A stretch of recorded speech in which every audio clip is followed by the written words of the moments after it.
Hello everyone, this is Big Benedict. We're on Simon's Quest part 3 of 3. And what I've done here, every time I go to a new area, I'm just going to leave the title on for 1 second so that you're spared the loading times. And also so that you can then know which section I'm going into. And then that will actually spare me the tedium of writing down everything in a clickable annotation. Not an annotation, but a time code in the description. It's just too laborious of a process. So what I did before I even started this section was I backtracked and got a couple of ammunition upgrades. Here's the Necromancer's Bestiary card. You might be wondering why they give it to you afterwards. Sometimes they do that in games, and also after completing the game you can unlock the boss rush mode where you can practice all the bosses, so that would come in handy, that bestiary card. Now you see the question mark right there? I'm literally like standing right on it, and I will show you in a minute what that exactly is. I think all it is an experience scroll. I also maxed out my experience, so I got up to level 18, and now it just says max. If you look at the upper right where it says levels, it says max. That all that means is that I have all the upgrades I can do all of his moves.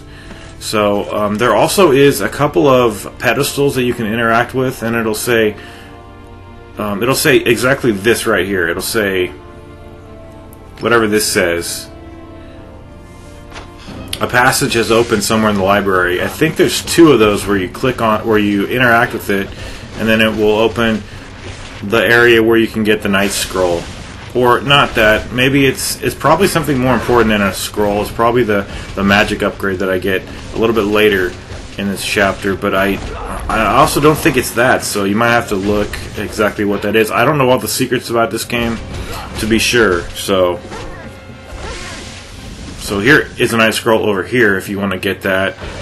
I have no point of getting it. I have no point of even fighting the enemies, but this is a guide, and I'm going to tell you how to beat everything, so I can't just be fleeing from every battle, and many of the battles aren't fleeable anyway. That right there is the circular chainsaw. I also picked up this upgrade here. It's the Hurricane, or the Tornado, something like that. Not very useful. I mean, it's powerful, but just like the other one, at level 17, I forget what it's called, but it just leaves you too exposed. Anyway, the boss for this chapter will be the Succubus, and that'll be coming in due time. So now we're going to go over here and get a couple more treasures. Looks like we have a mandatory fight before they'll let us use the grappling point. So with this magic equipped right here, you never use it unless you get damaged. That's the thing. And then what will happen is it'll just drain, but you won't take damage. Now, a little later in the game, we'll get a magic where when we get hit, it's actually Alucard's magic. You'll be able to go through the enemy and take their health away, but it also uses up your magic gauge. So it's kind of an advanced version of this magic here. Here's this chainsaw again. I don't know how to do that move. Honestly, I'll have to look in the moves list. So we need to take out these books here because the lycanthropes are feeding off their energy, getting stronger, not allowing us to hit them. So this guy's going to do the unblockable, unparryable attack. I knew it because I kept hitting him and he kept guarding. Now there's going to be a teleportation room. Did we already pass that? Yeah, we already passed that room. And one of them is locked, and I don't know where they go. So, I mean, I will eventually, but I don't know at this current time where it is. So there's the grappling point right there. And what I believe we have up next is that magic upgrade.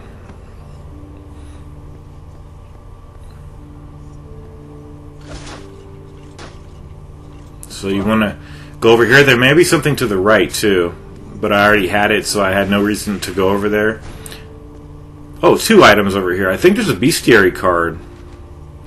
and that was that question mark a moment ago when I was saying we'll come back to it. The magic book. So I'll find out some more information about that. I was trying to go up on the ledge here, but it kept having me go into there. This is where the magic box is, the magic upgrade, and this one right here. Yeah, this right here. There's a couple of these in the level. So I think you have to interact with 3 of those pedestals to have this grappling hook appear up here, and then there is the magic upgrade. So that's the first time I think that we're getting this in the game that you've seen of my own campaign. So that is an automatic save point there too. Every time you get a new bestiary card, those are all save points. So it's really nice to find things like that. What was I going to say? You can also write notes for yourself in this game, but I don't like to do that. It just takes too long because you've got to. Well, the whole reason behind you're wanting to do that is because if you find a location where, like, earlier in this chapter when I didn't have the combat cross and I couldn't reach some of these higher platforms, I could have gone into my journal and left a little note to myself. But it takes too long, and I have to type on the PS3, the keypad, and I don't like to do it. Plus, I already sacrificed my trophy to know where these items are. But it doesn't really tell you everything, especially the scrolls, but I already have those anyway. So to be sure, there's a lot of hidden items in this game. Here's a hunchback over here. So there's really no reason to go over here unless you're looking for experience. So I've got 15 ammunition. I have 15 ammunition slots, so I could carry 15.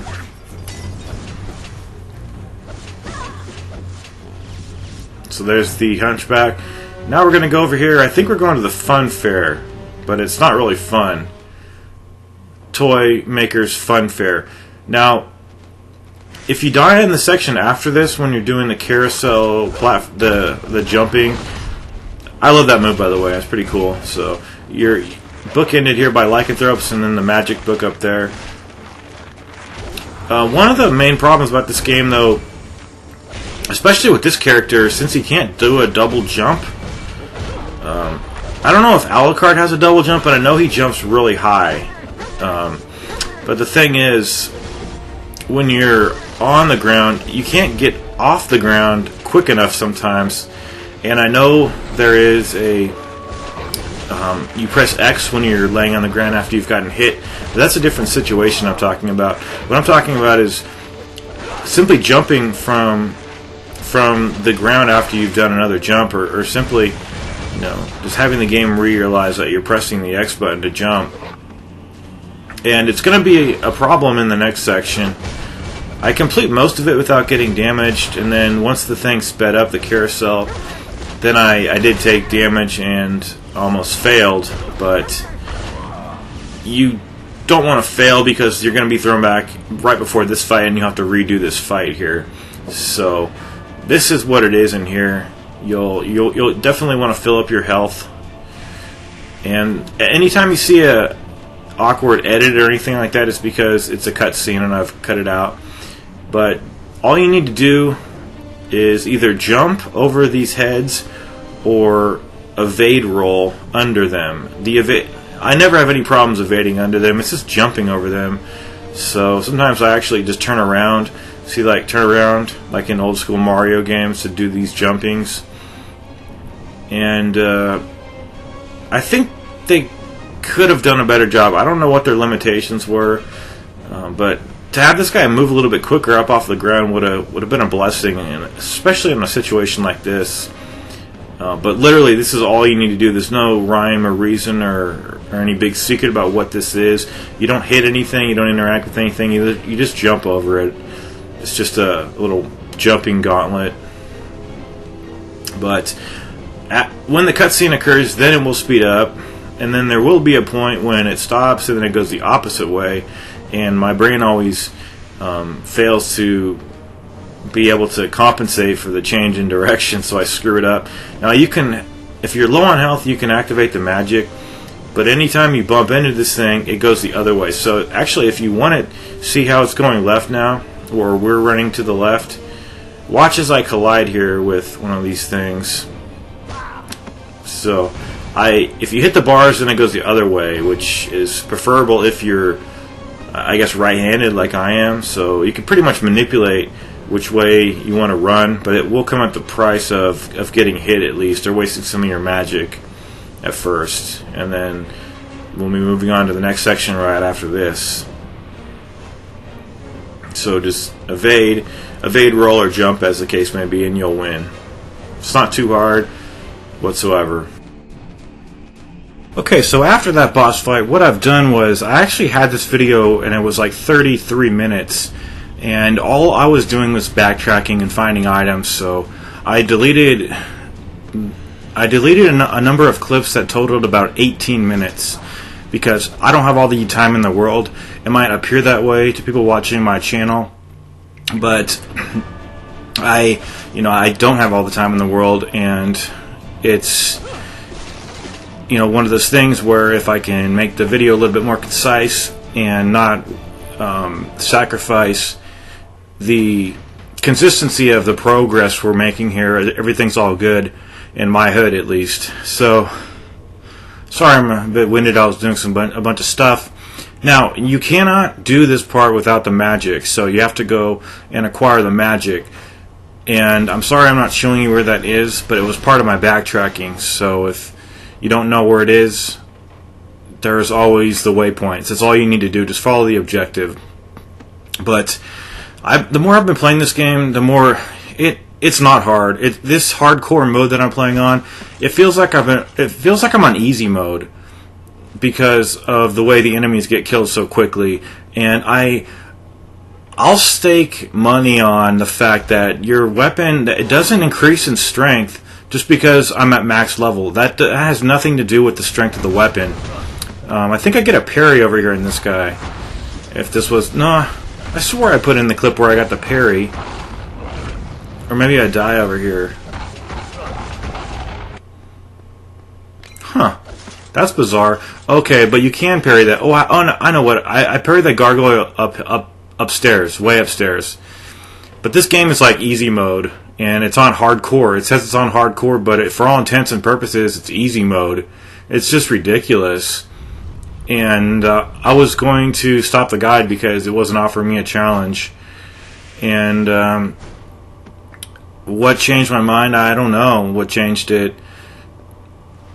I thought maybe it would get progressively harder. And some of the fights are pretty tough. But, I mean, I was going to start playing Vanquish on God Hard mode, or Ninja Gaiden Sigma, or something new. I don't know, not that game, but I was going to do a search on Google, just like hard games, like the hardest games of all time, because I need a challenge these days. So, anyway, you can parry the gargoyle the moment he breathes the fire if you want to. It's pretty risky. But the main reason that I think this game is considerably less challenging than I thought it was is because the enemies get killed so easily. But the good thing, the saving grace about that is that you take heavy damage all the time. So I do like that. But we're going to be doing a boss fight up ahead, and it's a succubus. So we're almost at Dracula's throne here with Simon and his quest.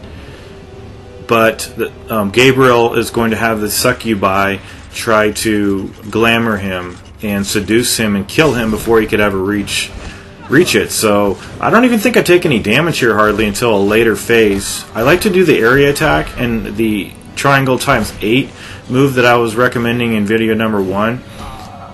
You cannot block or parry her projectiles. So she's either going to do that little downward diagonal twirl, or she will do that burst attack, that circular, like kind of like circles on both sides of the screen.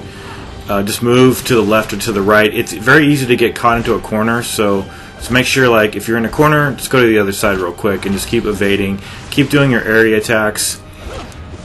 If you hit her with a single area attack, though, I mean, by that I mean if you hit her one time with the triangle button, it won't take as much damage if you're doing a combo and you're hitting her with the final attack of a combo. So here she's gone into this phase, she's got the bubble around her, and watch out for the ground attack. That's all you need to watch out for. Now, the direct attacks are going to take more damage off the sphere she's encased herself in, but they're a lot more risky to do because then you're in the air and you're vulnerable. So what I like to do is just kind of mix things up and do direct attacks and area attacks and just stay grounded, because the area attacks are pretty decent damage, even though it's a little bit less than a direct attack. So she's out of the bubble, and I think I had the magic activated on for most of this fight, but I don't think that I have any extra advantage on that, because as long as I'm not getting hit, I'm not using it, and therefore I'm not really even using it. I'm only having it as a precaution.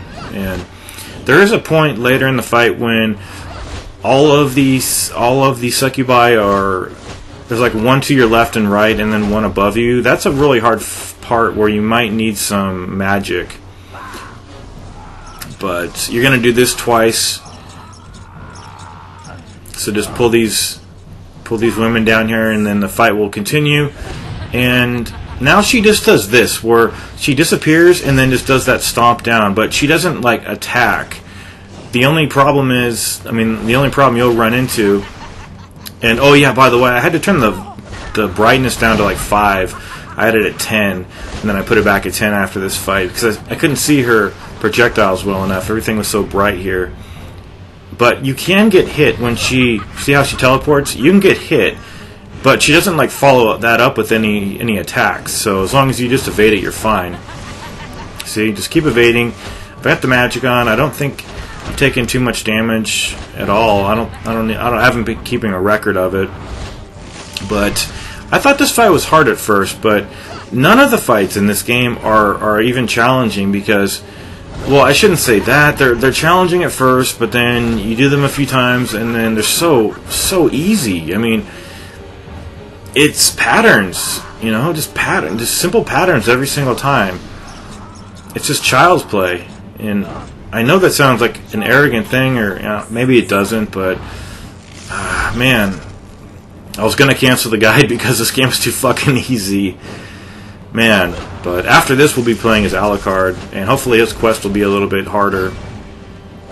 And I'm not like a sadist or anything, or that wouldn't be it. I'm not a masochist, but I don't like easy games. Conversely, oh yeah, this part right here, I don't believe it matters whom you hit as long as you hit one of them out. They only throw one ball at a time, and pretty much it's going to be wherever you were. Okay, so they disappeared. You might need to hit the I don't know. Just hit any of them, and then the bubble will burst, and then grab it. See, I'm just focus. It doesn't matter which one you hit. No, it doesn't matter at all. And then just do this. But like I was saying, I'm not a masochist, but I don't like easy games. And conversely, I don't like, on the other hand, like God Hard on Vanquish. It's just, hardly anybody in the world can beat that game. I mean, there's a select number. Somebody told me one time that there's 100 people that beat it or something. I don't really know. But, on the one hand, it shouldn't be too easy. On the other hand, it should not be sadistically, almost impossibly hard and unfair. But anyway, I'll see you in Alucard's quest.